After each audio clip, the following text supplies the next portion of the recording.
I always enjoy when people talk about common sense politics because it is such a, I don't know, a talking point I heard so much in my life, like a thing that sounds like it says something but doesn't say anything, since common sense isn't common, it's cultural, it's based off the bubble. Your bubble has an idea of common sense, but it's not a universal common sense. Because if there was common sense, then Asmongold would have cleaned his room by now. But you see how people don't have common sense? So here we are because it's not a thing. Okay, let's go. Let's get into it. By the way, am I do you guys feel the same way? Am I the only person? Because I feel like this is the common sense take to have. Whereas if you're new, you're not going to have that same type of insight. I mean, that's common sense, man. It's such a, this is the thing. It's so common sense. Of course they're going to think that.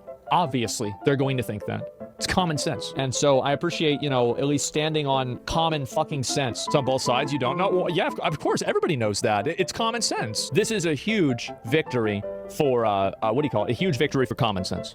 Massive victory for common sense. But to be honest, this is a common sense reality that any reasonable, intelligent person would have come to. On his behalf, they're getting in battles on behalf of common sense. I'm not going to cry a fucking river when people who have genocide that's baked into their laws are getting genocided. Yeah, I mean, it's common sense when you think about it. I don't give a fuck. They're terrible people. It's not even a question. It's common sense, exactly. It's just common sense. They'd be doing the same thing. This is common sense.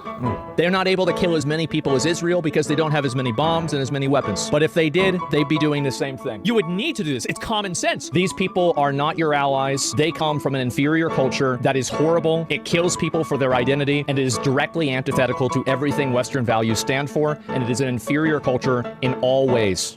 Sorry, it's just common sense. Oh, great edit. Woo! Good edit, bro. Killed it. Hey guys, Asmongold's biggest fan Max here, and I've been loving two words in politics lately. Common sense. It's always been this sort of nebulous term which conservatives have loved alluding to, but right now in 2025, with God Emperor Trump back in the White House, its usage has exploded. It all started at his inaugural speech on the 20th of January this year, where he declared, "With these actions, we will begin the complete restoration of America and the revolution of common sense." It's all about common sense. Oh, brother.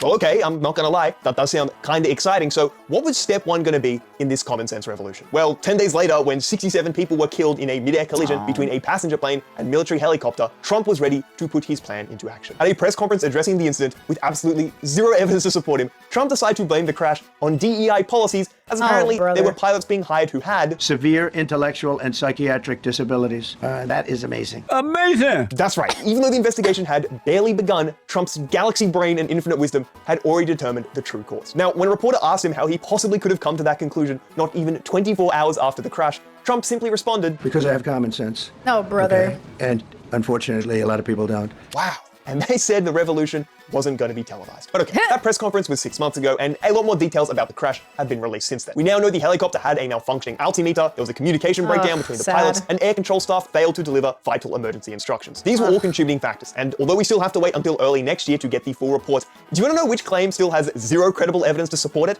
Yeah, that whole DEI thing Trump said. As it turns out, using your common sense to decipher deeply complex situations like, mid-air collisions between aircraft isn't a particularly effective way of arriving at the truth. Yet for some strange reason, common sense has become this absolute rallying cry for the MAGA movement, and in my estimation, it's having a pretty corrosive effect on political discourse. Like, if you want to see the impact of it in real time, look no further than the most popular political streamer in the world right now, and our good friend who happened to feature in the intro to this video, Asmongold. How did that happen?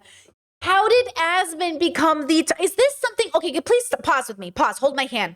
Because I'm going to need comfort. Did somebody start this rumor and then it became true? When did Asmon decide he was a political commentator? Just because you comment on politics does not mean you're a political commentator. Because to comment on politics is one thing. To be a political commentator, I have to assume you know how government works. And you know how the political system works. He doesn't... Who put him in this position? Because God knows, I don't feel like he did it himself. I feel like someone started saying this, and then he started being like, yeah. And now he's got 50,000 live people watching him every day. But not for gaming, but for political commentary. Guys, political commentary should be different than being a political commentator. Like, you know what I'm saying? Like, these things should be different, which is why I always tell you, I don't do politics. I do not comment like a person who comes from the system. I'm a philosophy channel. It feels like this has to be the difference. Like, there's got to be a difference in the way that we're consuming content. Oh, I don't understand how this happened. It honestly baffles me that one of the most influential voices in online politics right now is a gamer who spends 6 hours a day vomiting out common sense drivel based on cherry-picked Twitter clips and submissions to his own fucking site. Literally. We are so unbelievably fucked if that is the scope of our political engagement, but we won't start the That's what I'm saying. We're so fucked if this is the standard. Asmongold hate posting just yet. So, fellow truth seekers, come join me on a journey to understand the extremely ideological, dogmatic, and ultimately flawed way of thinking which is holding conservative brains captive.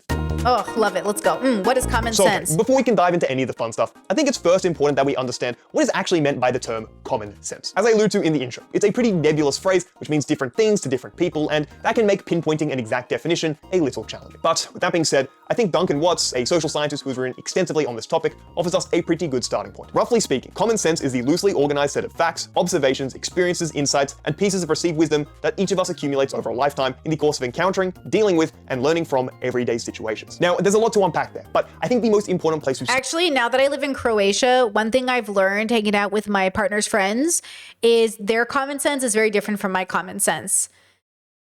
It's very different. Like, the common expectation of what I should know or not know, like, it's definitely different over here for sure. Their education was different. Their schooling was different. Like, their basics for what they think everyone should know versus my basics is like, it's so obvious we grew up in different worlds.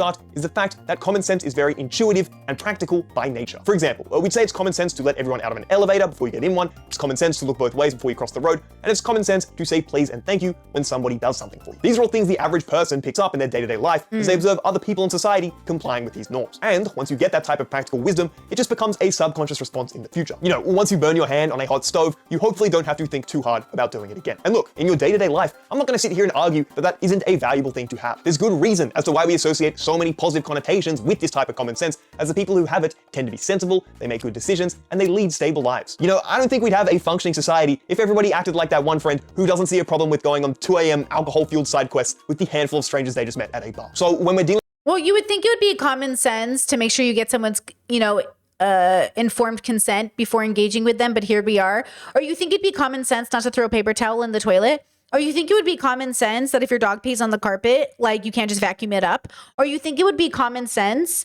that, like, you would hold the door open for whoever was standing in front of it, not just because of a specific gender? Or you think it would be common sense to tip your waiters, but here we are? Because it's not a universal experience. Everyone has a different standard for what they think is cleanliness, what they think is good manners, what they think they should do based off gender. Like, common sense is such a... If you throw around and go like, that's common sense, I just assume you've never thought about anything outside of your own world. You know? Like, because again, it also... it's this argument that we're sort of born with a right and wrong on our hearts, which I don't believe. Because I used to argue this with a lot of conservatives back in the day, where they'd say, like, you know right from wrong, you were born knowing. I don't think we're born knowing right and wrong. I don't actually believe that's true. Because if that was true, I don't think the world would look the way that it looks. Right? Why would that make sense? How would the world, if we were born with a knowledge of what is right and wrong, then why would the world be the way it is? We obviously have to learn it. We also, but I think, like, people do believe that sort of, like, I think in the back of the subconscious, I really do think people go through life thinking everybody knows the difference between right and wrong, even though we engage differently, because that's what makes them feel like, oh, they should be old enough to know better. What does that even mean? What does it even mean to know? Now, when I say you should be old enough to know better, it means that you should have been hitting milestones. It's also why I caution people from being against milestones, because there should be some expectation that by a certain age you should know something so we can have a standard. But because, especially in America, we're so upset with standardizing. Like, I grew up homeschooled. My nieces and nephews are being homeschooled. And when I ask my sister-in-law, like, hey, are you keeping track of, like, what schools are teaching the kids to make sure the kids are at the same level as their peers? She'd be like, oh, no, we're just doing it our way. So there's no, like, standard. That's the thing. Conservatives don't want there to be a standard expectation. They don't understand it. And I'm like, but if we set a standard, then we'll know at least that the general population knows this particular thing. But see how it's so divided in America, which is why we all know different things, because we're not on the same page of what's expected of us. Anyways. with our interpersonal lives, common sense is unquestionably a very valuable thing to have, and I think you'd be hard-pressed to find literally anybody who disagrees with that. So okay, if it can be such a good thing, then why am I clowning on our good friend Asmongold and his common sense Israel-Palestine takes? Well, if we look back to that initial definition for a moment, you'll notice two key words at the end there. Everyday situations. Yes, when we're waiting in line at the shops, taking the bus to work, or eating at a restaurant, we should rely on our common sense to govern our behavior. However, the second we start to scale up those intuitions from one-on-one interactions to, I don't know, government policy aimed at resolving complex issues on a societal level, well, we're gonna run into some pretty significant issues. Complexity. Chad says, I think to some extent we're born with the ability to observe and discern if our actions are harming someone, though. I mean, we are born with the ability to introspect and extrospect. That's kind of what's significant about us. But that's not a universal experience, right? Some human beings aren't actually maybe born with that, right? Because like some people are in different medical situations. But it seems to be obvious that our biological experience gives us the opportunity, but whether or not we engage with it is something different. Because I do think we need to be taught. Like we can have this idea that someone is hurt, but maybe we don't know what to do with it, right? Like even though we can process that something is hurt, maybe we don't know if we're meant to. It's like when I was a nanny and I was raising the babies would like hurt a bug, but not know that the bug was hurt. They would know they were hurt, but they didn't know why they were hurt. Like I kind of think adults are sort of similar, where they don't really understand always the way they think they do pain. It's kind of like, you know how Trump knows that he's sad when people make fun of him, but he doesn't know that other people are sad when he makes fun of them unless he's trying to hurt them. Like he knows it enough for himself, but not to give it back. So he doesn't treat people the way he wants to be treated, which is sort of interesting. Like that idea, I try not to treat people the way I want to be treated. I try to treat people the way they want to be treated. So like, because I don't know if it's my autism or something else, but if I treated people the way I want to be treated, I think it would be a disservice to them and their needs. You know, so there's something about that, but I agree that we definitely have like some obvious predisposition to processing information. And the question is, what do we do with that information? To get an idea of what I'm talking about here, I want to show you this fantastic clip I found between common sense warrior, man of the people Piers Morgan, and evolutionary biologist Richard Dawkins. They were having a discussion Lord, misogynist on misogynist crime right here. About the creation of the universe, and in trying to wrap his head around the Big Bang, Piers asked this. Well, someone as logical as you are, and I believe you are, you think about this all very logically. A logical mind surely has to appreciate that before the Big Bang, there has to have been something before then. Otherwise, what is nothing? And hey, that seems like a fair enough question. As someone who also doesn't know jack shit about astrophysics or the creation of the universe, the idea of something coming from nothing feels rather unintuitive. So, let's see what Richard Dawkins has to say in response. I'm trying to tell you what a physicist would say first of all. They would say that you cannot use the word before for the Big Bang. Time began at the Big Bang. There was no before the Big Bang. I know it's contrary to common sense. Physicists don't necessarily deal with common sense. Oh my god, did you hear that? Richard Dawkins is suggesting that maybe our intuitions are a little misguided when it comes to something as deeply complex as the creation of the universe itself.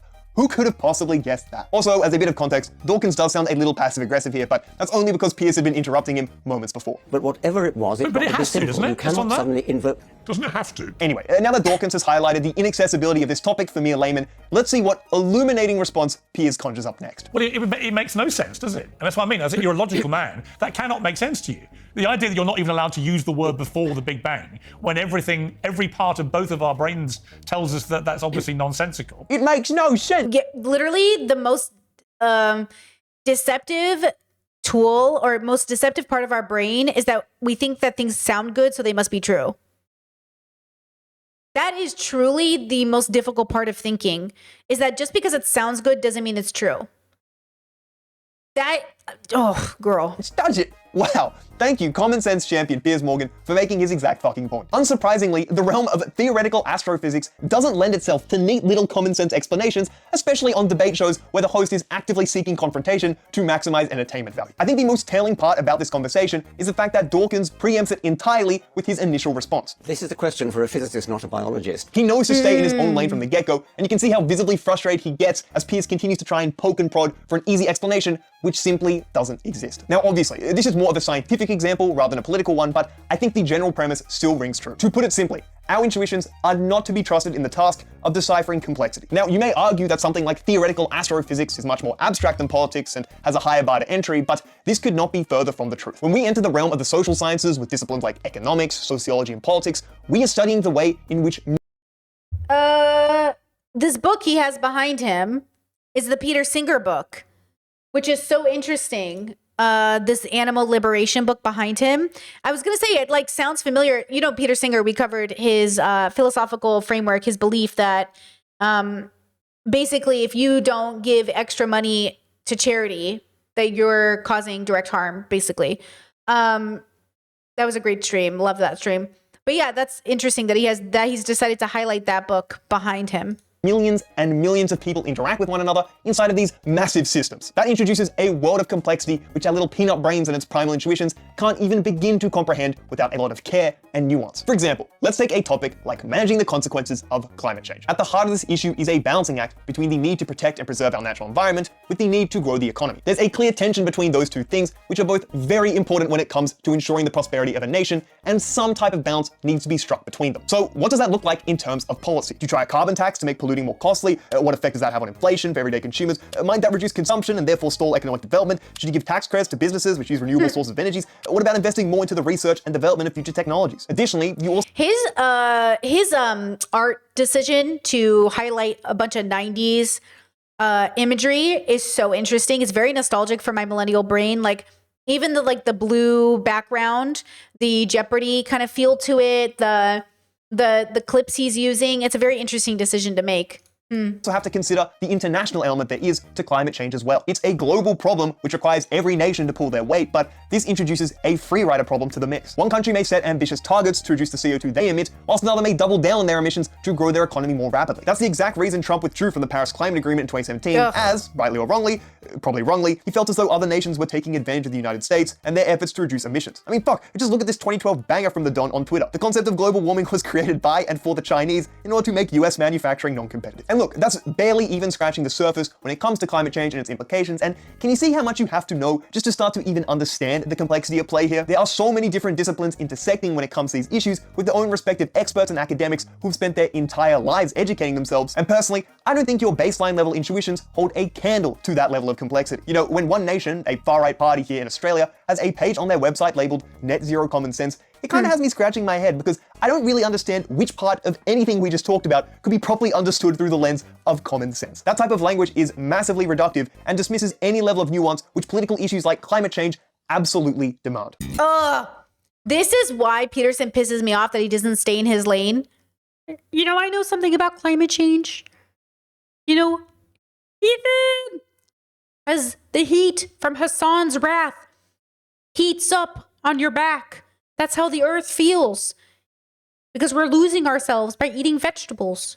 If only we ate more meat, then climate change would be solved. Because we would eat the polar bears, and the polar bears wouldn't need the ice. And therefore, we wouldn't need to fix climate change. You're welcome. You're welcome. Alright, I hope everyone enjoyed that entree of climate change because it's now time to get to the mouth-watering main course of immigration. This is one of the most polarizing issues in global politics today, and it's a place where we see a lot of painful fucking discourse. To get an idea of what I'm talking about, let's run through some of the common sense talking points you'll hear from a conservative. Illegal immigrants are stealing jobs from native-born workers, they reduce the wages of working class people as they're willing to work for less money, and they drive up house prices because they need somewhere to stay. I just want to say, in all seriousness, it is so reductive to say common sense. It's ridiculously offensive to any person who thinks they're even slightly intellectual. If you think you're smart, and we're talking about common sense when it comes to very complicated issues, it's so offensive, you know? That's a fair representation, and I loosely based it off something Trump said at his State of the Union address all the way back in 2019. Meanwhile, working class Americans are left to pay the price for mass illegal immigration. Reduced jobs, lower wages, overburdened schools, hospitals that are so crowded you can't get in, increased crime, and a depleted social safety net. And this also happens to be something our good friend Asmongold has talked about on his stream too. And you're also taking those jobs away from citizens that are here. And also, yeah, good point. Where do they live? Well, they live in houses. Well, okay, well, we have people that don't have houses that are in the country now. Well, what the fuck? Like, I mean, it's just, this is not even a question. And look, I think it's safe to say that the vast majority of conservatives agree with some form of this logic that we've seen from both Trump and Asmongold. There is a limited pool of resources, whether that be jobs, government welfare, or housing, and illegal immigrants / mass migration puts a strain on those resources, which negatively affects everybody in the country. On its surface, this feels like it could be a plausible common sense take, but unfortunately, these claims are either 1, outright incorrect, or 2, so misleading to a point which is downright deceitful. So, to get a better idea of the complexity which underpins an issue like immigration, let's take a deeper look point by point. We'll start with the jobs argument first. Conservatives are 50% correct when they say immigrants are taking jobs from native-born workers, but they're ignoring the other half of that equation. Now, hopefully this isn't too much of a shock, but it actually turns out that migrants have to sustain their own existence in the exact same way that a native-born citizen does. That means buying food for their families, paying rent to live somewhere, and purchasing a whole host of goods and services, which brings an additional level of consumption to the economy, which wouldn't otherwise exist. As a result, businesses have to start producing more. His tattoo says, I wander. He's, is it wander or wonder? Because these are two different things. He's I like him. He's sweet. He reminds me of, I assume he's 22 and straight out of college and loves philosophy. You know what I mean? That's what he's giving. And I like him without judgment. I like him so far. He's a very nice boy. Max Morrow, his channel has 600 subscribers and this video just came out. So I'll go ahead and link his stuff in the chat. He's very sweet. I wonder if, he feels it's giving in the best way possible, because I love to see it happen. Like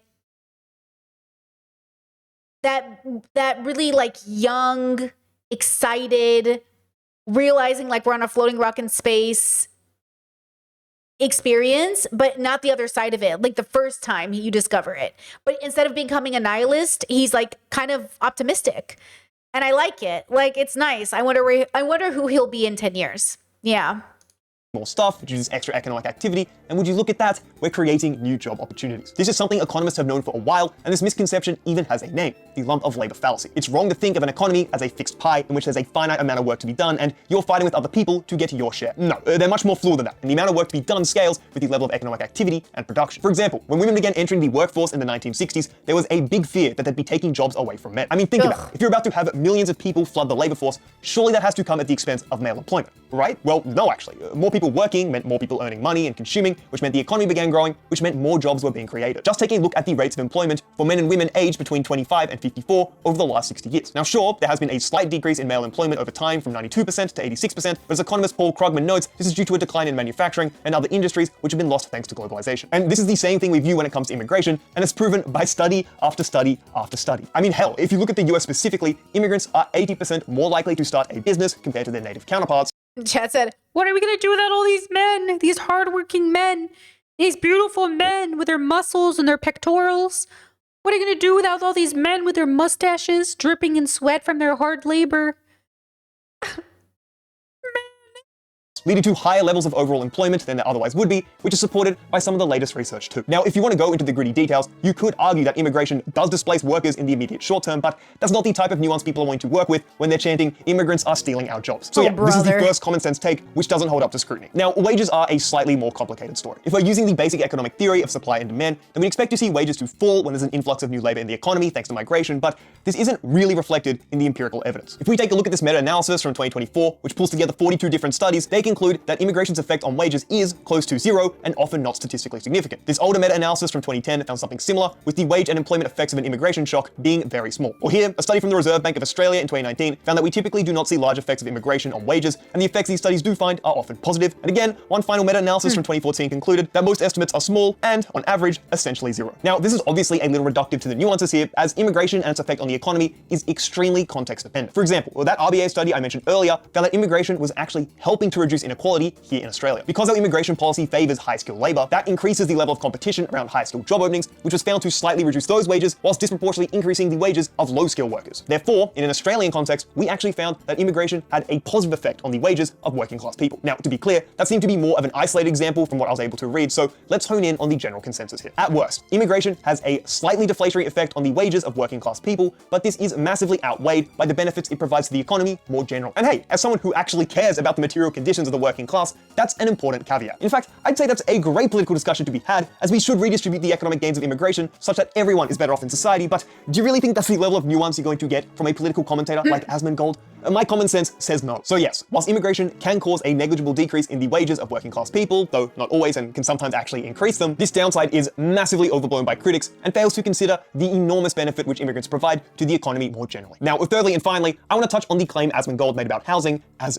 I just want to say, first of all, I am sad to hear that Asmon's dad died. That's really sad. Asmon's dad died, as far as I know, hating Trump. And I wonder if this will change Asmon. He's now lost his 2 rocks, his parents. And, you know, I don't know. I'm not friends with Asmon, so I'm not going to spend any emotional spoons, quite worried for him. But it's sad. It's sad in a big way because in many ways his dad was keeping him sort of grounded in a sense. And I saw Hassan talk about it because his dad is a Hassan fan. And he checked what was the last message that Asmon's dad sent him. And it was happy birthday, Hassan. That's just, you know? And at the same time, like, Asmon is a product of his environment and how he was raised. I know he was raised primarily by his mother, but it is like, it's interesting, you know? It is all interesting. Yeah. I wonder what Asmon will do with his life, or if this will be it. Who knows? He's in such a position of privilege and power to do so much with life. But maybe this is it, you know? No, immigrants are definitely not the issue here. This is probably the misconception which annoys me the most as an Australian, because we are experiencing the literal worst housing crisis in the world right now, and people love to use immigration as an easy scapegoat. I actually made a video on this topic earlier in the year, but the idea that migrants are to blame for housing unaffordability is a complete red herring, which ignores the true structural issues at play. Here in Australia, current planning restrictions prevent medium and high density. Yeah, chat, you're so right. He's a bit of failure to launch, even with success. He is. He is. Isn't that interesting? That's why Asmon is so interesting. He's so successful, but he failed he's only successful through capitalism, but he failed in every other regard, which is so interesting. He really is a failure to launch. Like, I'm fascinated, but that's kind of the conundrum of a failure to launch kid, is that a lot of them can be economically sound. Like, and that's why I say capitalism cannot be the arbiter. Like, your ability to make capital cannot be the arbiter of your success. Because, like, you know, anybody can have a job, guys. It's not really that special that you can hold down a job. Like, kids do it. We get summer jobs. Like, children work. Children can go to work. They shouldn't necessarily go to work, but, like, they do and they have. So, like, it's not very unique that you can hold down a job. That's why it's sort of, like, interesting, sort of this narrative that, like, you know, Chess says, what is failure to launch? A failure to launch is a trope of a child who's unable to launch out of their parents' home and into adulthood. Like, they fail to kind of, like, grow up. Basically, there's, like, this silly movie with Sarah Jessica Parker and Matthew McConaughey that has, like, this meme on it, but it's like a trope of a failed child, like an inability to launch, you know? Yeah, Asmon's kind of that in a weird way, because the idea of an adult who's able to launch is also an adult who's able to take on a very particular kind of responsibility. But under capitalism, the way a man is responsible is paying the bills. And Asmon can certainly do that. But obviously, with the new way of looking at a well-rounded man, it wouldn't just be paying bills. It would be more than that. Reliability emotionally, you know, intimately, the ability to clean your house, like the ability to show up. Like, it's not just an ability to make money, right? Dwellings from being built, there's a criminal lack of public housing, we have awful tax incentives in place which make real estate a stupidly profitable investment, and there's a shortage of labor and supplies to actually build houses in the first place. These are the predominant issues at the heart of the housing crisis, not immigration. In fact, when 49 leading economists were asked to pick their preferred solution, only 6% of them said to restrain immigration, the third lowest response overall. Now, of course, more people coming into a country is going to increase the level of demand for housing, and nobody is denying that. However, to treat that as the foremost factor in housing unaffordability is delusional, as you could literally halt all immigration tomorrow, and guess what? We'd still have a housing crisis because of those other structural issues we mentioned earlier. Now, obviously, I'm talking about an Australian context here, but a lot of these points ring true for an American one as well. There is consensus amongst US economists that immigration is not one of the major factors driving house prices, and in fact, because so many migrants who move to the country are construction workers, they're probably having an outsized effect on the supply of housing rather than the demand. Ugh, I'm so annoyed with the way people, this is what I'm saying, these topics are, it's just like, that's why Republicans are so good at marketing. They get to own, you know, being patriots. They get to own common sense. They get to own families. They get to own like all these things that sound good, but don't make any sense. Like they get to own like, oh, keeping the borders closed for safety, but they don't own the fact that they need those migrants to come in because they literally refuse to go get jobs. Like, I don't know how many conservative men I know who just refuse to go do those jobs and then blame immigrants or migrants for taking their jobs. Like, you're not doing it. You don't want to do it. And so, like, I don't understand why you're doing this. And it just doesn't even make sense to me. Like, but it is what it is. Chat says, that's me. I'm 28 and got diagnosed last month with autism, LOL. And then Chatter responded with, you're probably a late bloomer. I do think there's a difference between being a late bloomer, which I think I definitely am even a late bloomer, and being a failure to launch. And I think a big part of the difference is the failure to launch isn't making any strides of self-awareness. Like they literally are happy. They don't want to launch. Like they don't want to take off. They have no goal or plan or anything, right? Versus there's the difference too between being depressed and nihilistic and being suicidal. Like all these things are different categories that could look the same, but it's really about like the never growing up, like a Peter Pan syndrome almost. You know, it's like they don't want to grow up. They're like, life is great. I love it. My mom makes my sandwiches for me and my mom does my laundry. It's like, I don't know about this, bro. It's like you're not a grown up. You know, but it's different than struggling. It's different than the economy being the way it is. It's different than, you know, being a late bloomer. So, you know, good news is you're probably not a failure to launch. You're probably just a late bloomer, you know? Just like Australia, restrictive zoning laws and high construction costs have resulted in a housing shortage, and soaring mortgage rates have made things completely unaffordable. So when a Republican senator like Carrie Lake says it's just basic common sense, these people have to live somewhere and this is basic supply and demand, they are being deliberately obtuse to the actual issues at play here. I mean, come on, look no further than the early stages of COVID back in 2020, even when international travel was non-existent. Yo, doesn't COVID seem like 20 years ago? I was literally thinking about lockdown. I was like, that feels like it happened 10 years ago. I feel like Trump has been in office for like 5 years and it hasn't even been a year. This is the longest year, I think, of my life. It feels like the longest year of my life.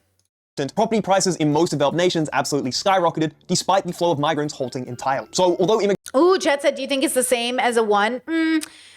Can be. I think some people who are failure to launch are ones, but I don't think all of them are ones. But I think they could be. I think that maybe, yeah, that's a good question. Hold on. I don't want to say definitively, but I could see a lot of failure to launch people being ones. That's good, chap. That's good. Immigration is certainly a demand-side factor when it comes to house prices and rent. It's often used as a red herring to distract you from the true structural causes which are actually to blame for housing unaffordability. So would you look at that? When we break down the common sense arguments against immigration, they turn out to be either 1, categorically incorrect, or 2, intentionally misleading or massively overblown. Now, the funny thing is, after everything I just said, I wouldn't blame you for thinking I'm some globalist, pro-mass immigration, lefty loony, but that simply isn't the case. No! He's not. No! We lost a good one. We had the chance. I was going to eat him up. But he felt like a college boy who's like, I love Richard Dawkins and actually he's so cool. Bro, Richard Dawkins is a transphobe and a misogynist. Maybe he's not a conservative. But he sounds like a liberal. I had the feeling my balls were tingling. They were like, I don't know, Britt. I don't know. There's obviously going to be a level of immigration which is detrimental to both the person who wants to move to a country and the native citizens who are already there. And I don't want that. But that's not really my main point here. Just like that one really annoying math teacher you had in 7th grade who insisted that you showed you're working when you solve an equation, I'm concerned with the process people are using to arrive at their political convictions, or more accurately, the lack thereof. When your understanding of the world is merely a pastiche of Twitter hot takes and Reddit clips woven together with your deeply flawed intuitions, well, that's how you end up going off the deep end, ranting that Palestinians deserve to be genocide. And on that note, actually, the scariest thing about a political commentator like Asmongold is that he doesn't seem to care that this is his process of arriving at the truth. When someone in his chat directly challenged him over the— That's okay. Oh, that's what's frustrating with dealing with people, is like you're not even curious enough to wonder how you got to this conclusion. Like you're genuinely not even open-minded or curious. Like, how did I get here? How did I come to this conclusion? How did I make this decision?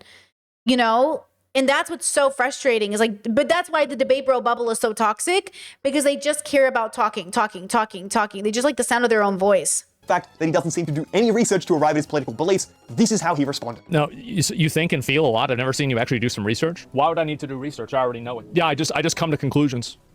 And then they're right. Pretty much every single time.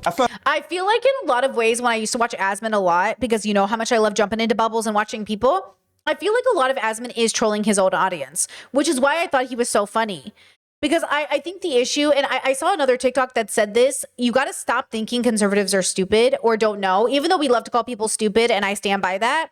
I think it's important to recognize, like, people are smartly coming to bad conclusions. That's why I say you can logic yourself into bad data or logic yourself into a bad conclusion because you're working with bad data. And I don't know when Asmon is trolling his audience and when he's not, but I think that's kind of the point. I think when you troll for so long, you don't even know when the trolling stops and ends. And so I think Asmon just like lost himself, you know, in the same way that a lot of these people do on the internet. I thought he was joking here and actually laughed because, based alert, who the fuck needs to do research when you're always right? But then he continues. Like, if it's such a bad idea to do that, then why do I keep coming out with positive outcomes? You really think that all these people coming from countries that have totally different laws and the ways that they treat women over there, you really... Oh! Don't you fucking talk about us right now. Okay, you know how the black people in my community always say, what does this have to do with us? As a woman? Don't talk about me. What does this have to do with me? Don't even sit here and be like, I care about women. You're friends with Tectone, who was, okay, accused of abuse by his ex, whose father is a rapist. Do not bring me into this conversation. Oh, I really care about women. Then why are you a misogynist? Oh, I really care about women. Then why the fuck are you sexist? Oh, I really care about women. Then why are you the biggest political commentator who has a mostly conservative audience? Don't... Yo, this is why I say, listen, we can have criticisms of our communities, but like, okay, like I don't care if like black communities have criticism of other black people, but Charlie Kirk cannot have criticism of black people because he's racist. Do you know what I'm saying? I don't care if women have criticism of me or femme or trans people have criticism of me or queer people have criticism of me, but I don't want the homophobes, transphobes to have criticism of gay communities. Like this is nothing to you. The criticism can come from inside the house, but it can't come from outside the house. Because like you don't actually care about women or protecting women. All you care about is being anti-Islam. You want to be an Islamophobe. Okay, all you care about is being anti-immigrant. You don't get to comment about keeping women safe. You don't care about keeping women safe. You know what I'm saying? Like, no. This is the shit that pisses me off, bro. Discourse said, I can excuse white misogyny, but draw the line at brown misogyny. Literally. It's like, no. That's the shit that I think we get protective of our communities. It's like, you know, we're trying to hold people accountable. We're trying to hold our families accountable. We're trying to do better. But you don't get to turn around and be like, oh, I care about protecting the children, so I'm anti-gay and trans. You don't care about protecting the children. You're Catholic. You don't care about protecting the children. You voted for Trump. You don't care about survivors of rape. Like this Republican lady, what's her name? Oh, I always forget her name. The one who's always like, she's a rape victim, which I'm empathetic towards, sitting here and talking about how trans people are dangerous. You don't care about rape victims. You're a conservative. Like, you can be a self-hating rape victim. It happens. Lauren Southern, Habibi, raped by Andrew Tate. I believe her. And then her conclusion is to reform Republicans to be better instead of leaving. You know what I'm saying? No. You should be leaving. This should be your sign to leave the Republican Party and conservatism. They're not protecting rape victims. You know? And then her conclusion is we have to be better as Republicans or conservatives. Like, girl, that wasn't the answer. You know, but I do believe her, and that's the problem. I believe these women when they say they've been raped. Statistically, it's more likely they have than not. I believe them, and I'm devastated for them. I'm devastated that I think like many of us, lean on the wrong community to protect us because these communities won't, you know? They won't protect you.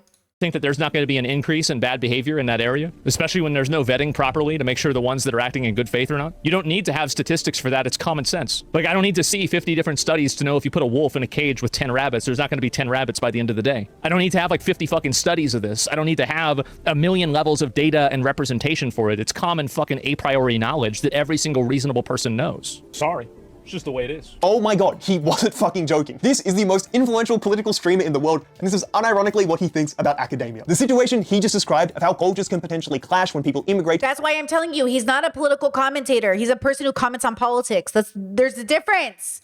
Is quite literally the purpose of studies and why they're so useful. Like seriously, conducting a natural experiment around a population that experiences an increase of immigrants and analyzing the consequences of that sounds like the single most useful thing you could have to have a more informed opinion on this topic. I know that's a little different to watching one video of an anti-immigration protest in the UK and basing your worldview on that, but unfortunately— Wait, both of you commented at wolves at the same time. Did I miss the comment about wolves? Wait, was I reading chat? I think I was distracted. What did he say about wolves? Chat says comparing brown people to wolves, and then other chat says, actually, babe, you don't know much about wolf behavior either. Did he mention wolves and I missed it? This is why I need you to listen with me, guys, because I'm doing too many things at the same time. I'm gonna miss stuff. Chat says, did I miss it too? Yeah, what did he say? Both of you commented about wolves. Somebody fill me in here. Asmon did. Oh, Asmon did. Did he say I don't need to know anything about wolves to know they'll like attack you or something? Is that what he was saying? I missed it. It's different that self clash world Representation for it. It's common fucking studies to know if you put a wolf in a cage with 10 rabbits, there's not going to be 10 rabbits. Oh, I don't need a study to say that if you put rabbits in a cage with wolves, that there won't be. Okay, I get it. Yeah, this is why you sound stupid. Because what does that have to do with immigration? What does that have to do with immigration? That's just racist. Yeah, that's just racist to be like, I know what's going to happen when immigrants come in. And that's the problem with white men. White men in America literally think they're safe than other men around the world. You're so dumb. As a woman or a perceived woman, I'm telling you right now, I don't know why you think I'd feel safer, specifically in America, than anywhere else. Men are men everywhere. Even in America, bros. I don't know, because you're raised under patriarchy. That's it. That's the common denominator. It's not even that you were born men. It's that you uphold and maintain the patriarchy. As long as you're doing that, you are unsafe to women. Period. Because under patriarchy, we're not equal to you. And as long as we exist in a world where we're not equal to you simply because we're born women, we're unsafe around you. As long as you believe men are the head of the household, or men are smarter than women, or men are better than women inherently, that's it. We're not safe. Period.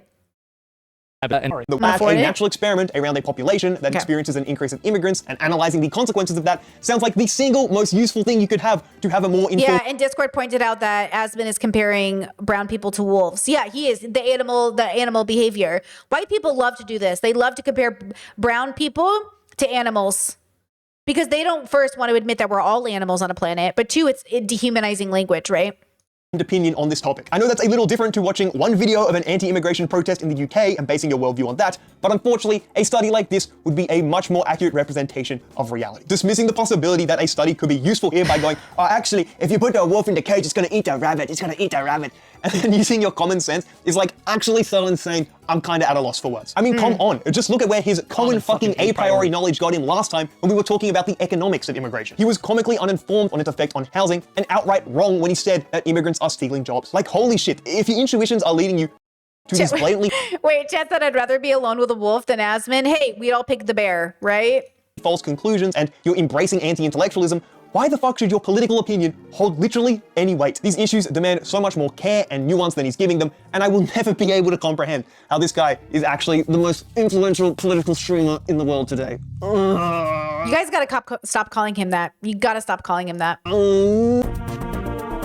With almost all my Asmongold hate posting out the way, there's one final point I'd like to discuss when it comes to common sense. Is that Asmon's dirty ass room behind him on the monitor? Classic. Politics. That's actually the one which inspired this video in the first place. It's all to do with context. And to understand what I'm getting at, just consider this for a moment. Back in 1988 in the United States, it's estimated that support for same-sex marriage was just 11%, which means the overwhelming majority of people did not want that right extended to homosexual couples. Yet, if we fast forward 37 years to 2025, things have completely flipped on their head, with support now sitting at 68% in the United States. We will ignore the fact that Republican support has declined from a peak of 55% in 2022 to 41% in 2025, because that's besides the point here. I mean, hell, why stop at 1988? Back in 1779, Thomas Jefferson tried to reduce the maximum punishment for sodomy from death to just castration, but it was rejected by the Virginia legislature. Why do y'all like to chop off genitals, bro?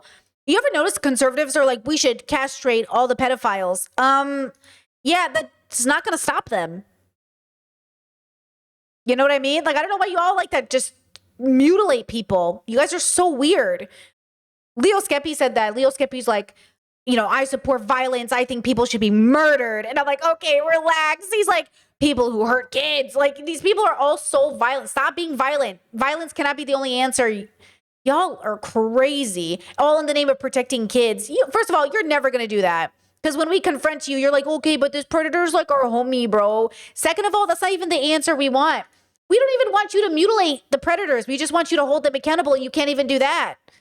Well, it's my bro, dude. It's like my homie. Now, if people were literally willing to kill others for having gay sex, what does that say about the common sense take on homosexuality in the 18th century? In fact, I can almost guarantee you that there was some Asmongold equivalent back then writing op-eds in the Boston Times about how sodomy is an unnatural perversion of the sexual act, and anyone with common sense would know that since the writings of Thomas Aquinas in the late 13th century. And there's also another example I want to look at. In the first chapter of Ha-Joon Chang's book, The 23 Things They Don't Tell You About Capitalism, he raises an interesting point about the evolving definition of the free market through time. He uses the example of the Cotton Factories Regulation Act of 1819 in Britain, where the government sought to ban the employment of young children under the age of 9 due to how dangerous the working conditions were for them. And, as insane as it may sound to us today, this stirred up a massive controversy at the time, as critics thought it undermined the very idea of a free market. Because we're 2 centuries removed from that situation, I think we'd all agree that the use of child labor is a moral abomination, but for someone living through the industrial... Oh, they're bringing it back, though. Conservatives want to bring it back. They're doing it in some states. Kids are working in factories, and they're so excited about it. It's insane. Well, doesn't my kid deserve the right to learn how to work? Yeah, dude, doing a lemonade stand and washing cars. Not clocking in like a 9 to 5, bro. Come on. Evolution, well, if a child I voluntarily... just want kids to be kids, bro. Kids should be kids. Also, put them in the goddamn factory, bro. enters the agreement and they want the money and are willing to do the work, who are you to tell them that they can't? Just like the treatment of queer people throughout history, this just highlights how our sensibilities are bound by the time and context we exist in, and that's really important to remember. Fuck, I just realized that kind of sounds like a Kamala Harris quote, and I'm sorry that it does. You exist in the context of all in which you live and what came before you. By definition, Okay. our common sense is anchored to the present. Wait, why did he apologize for making a Harris quote? Is it because he's progressive and shows that she supported the genocide? Or is it because he's a liberal who doesn't like Harris, but he also doesn't like Trump? Who is this guy? What does he stand for? What bubble does he belong in? Moment. It's informed by whatever the current societal and cultural norms are, and this tends to make people's intuitions a passive endorsement of the status quo as a byproduct. Although this can be problematic when it comes to something like the treatment of gay people before the year like 2010, it also Chad said no, it's because he's appealing to the boy bubble. does have the power for good. As long as they don't grow up in one of those freakish Republican households which are actively regressing, they're not going to have to think twice about the issue of same-sex marriage. They'll learn it's a right which is constitutionally protected, they'll see queer characters in the media they consume, and they'll undoubtedly have friends and family who openly express their sexuality too. The world they're growing up in As if it will matter. As long as they double down. has, maybe not completely, but greatly normalized the existence of queer people, and that is going to inform their intuitions on the matter. It just makes Except it doesn't if you come from my family. 3 gay kids and no one's moved on it. Even my little brothers who are so young, they won't budge on it. They're doubling down on the homophobia. It didn't even matter if it was in the media and around their siblings, their friends were gay. They're like, I agree to disagree on your ability to have basic civil rights, bro, but I love you. And I'm like, do you think? How are future generations going to reflect on our common sense views of the present day? In the same way we condemn our forefathers for shit like slavery and colonialism, I just wonder what we're normalizing in society right now, which my great-great-great-great-great-grandson is going to look back and criticize us for. Perhaps the developed world's inaction on global poverty, how long it's taken us... Oh yeah, good point, Chad said maybe he's Australian, so he just hates all American politics. That's a great point, actually.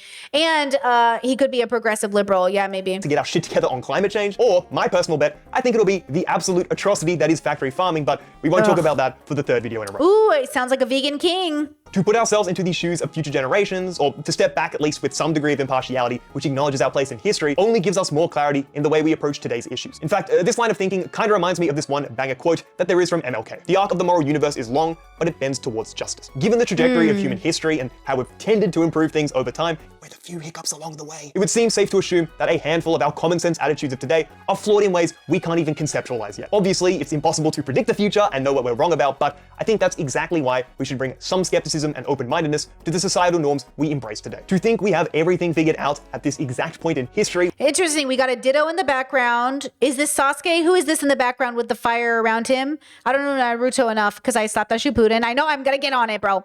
He's got Totoro also on the desk. Who's this, guys? What anime is this? I can't tell. I'm too far away from knowing this character. So, okay, we've got an interesting boy here. Listen, overall, the video's pretty good. Yeah, it is, Sasuke. Okay, the video's pretty good. For where he's at with his life and where he's going, he's definitely not progressive enough, I can tell. But I think the criticisms he has, if Asmon watches this video, would be interesting. If this video could get in front of Asmon fans, I think it could encourage a few people to question some things. Pop a bubble, maybe. This is a very digestible video for the boy bubble, right? Like, I think this video, honestly, pretty well made. Maybe Asmon will watch it. He should watch it. You know, he won't change his mind, but maybe someone in his audience might. When the light bulb was only made like 146 years ago feels a little bit optimistic to me. Ultimately, today's common sense was yesterday's revolution, and to think we don't have some more revolutions coming up in the future, whether they be philosophical, technological, or just outright violent conflict, would be a little bit naive, to say the very least. Okay. So, where does that all leave us? Well, the first thing I want to clarify after everything I've said here is, no, I'm not endorsing a technocracy here. If you don't know, a technocracy is basically a system of government where society is run by a handful of technical experts, and no, fuck that. I love me some representative democracy. Although I am obviously critical of people who take a common sense approach to politics, I don't mean to suggest that the discussion of these issues should be restricted to just academics and technical experts. I think it should be everyone's democratic responsibility to discuss these contentious topics, but when we do so, there just needs to be a higher level of critical engagement. To quote an article written by Barbara Leckie, common sense is the comfort food of thinking, and if you want to arrive at some version of the truth, then written by Barbara Leckie, common sense is the comfort food of thinking. Comfort food of thinking. Ooh, she ate with that, bro. And if you want to arrive at some version of the truth, then you gotta put the work in. Keep an open mind, challenge your own viewpoints, read a book or two on a topic you find interesting, skim over some studies, and then partake in a bit of intellectual sparring. Like, I just find it so utterly horrifying that there's a large portion of people whose only engagement with the realm of politics is watching fucking Asmongold clips on YouTube. At that point, you're basically just one of those prisoners Plato wrote about in the allegory of the cave, watching shadows flicker on a wall, believing that to be the true nature of reality. To wrap up my hate posting on Asmongold here, I initially planned to make a joke about whether or not he's even read a book in his life before, but it turns out he already answered that question when reacting to a video on stream back in July. I don't read books. I don't. They're a waste of time. Amazing. He went on to justify this by saying that he actually does read for hours a day, but I'm not sure if r/Asmongold and your Twitter timeline count in the same way that reading a book does. Anyway, I'm sure there are some common sense assumptions. I'm going back to physical books. I decided I'm going to go to a Croatian library, find me an English section, and go back to reading physical books as well as my audiobooks. But I think it's time. I realize audiobooks are great, but it's kind of like being a passenger in a car. You never learn the rules of the road or to pay attention to signs or the feeling of driving a car firsthand. And I've just noticed that my comprehension is worse. And every study that seems to come out about the brain says we got to be reading. So I'm doing it. I'm going back, girls. I think it's important. Baked into my worldview, which are misguided and incorrect, but that's why I always try to keep an open mind, sometimes to a fault. We've all got blind spots, try to be aware of them, do your research, and just have a solid foundation for your own political beliefs and convictions. Anyway though, I think that's everything I have to say about common sense. I did want to go on a rant about Umberto Eco and anti-intellectualism being a slippery slope down to fascist thinking, but this video is long enough, so I think we'll have to save that for another time. That's all from me. Thank you for watching. I'd be really interested to see what people think about this video, so make sure you drop a comment below. If you did enjoy, make sure to check out my Discord, check out the Instagram and Twitter. And with that out the way, thank you for watching, and hopefully I'll see you in the next one. First comment is, Mr. President, do you have any advice to support your claim? Yeah, I'm smart. Common sense, I don't have any sources to back up my feelings. Yeah, interesting. I mean, hey, you know, he killed it with this video. Again, I feel like this channel is going to be more for the boys, but I appreciate the whole thing. I'm going to link it so you guys can go check it out yourself if you'd like to.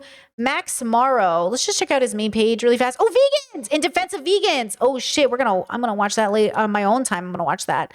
But you know what? Fuck it. I'm going to subscribe and give this boy a follow temporarily. I hold the right to unsubscribe at any point. But since I'm on a plant-based journey myself, and he made a video called In Defense of Vegans, and he's a Peter Singer fan, which questionable, because Peter Singer is questionable. That makes me want to check him out more. There, I'll do it temporarily, but I might unsubscribe later. This is not an endorsement, especially not of a white man. Okay, check him out if you guys want to.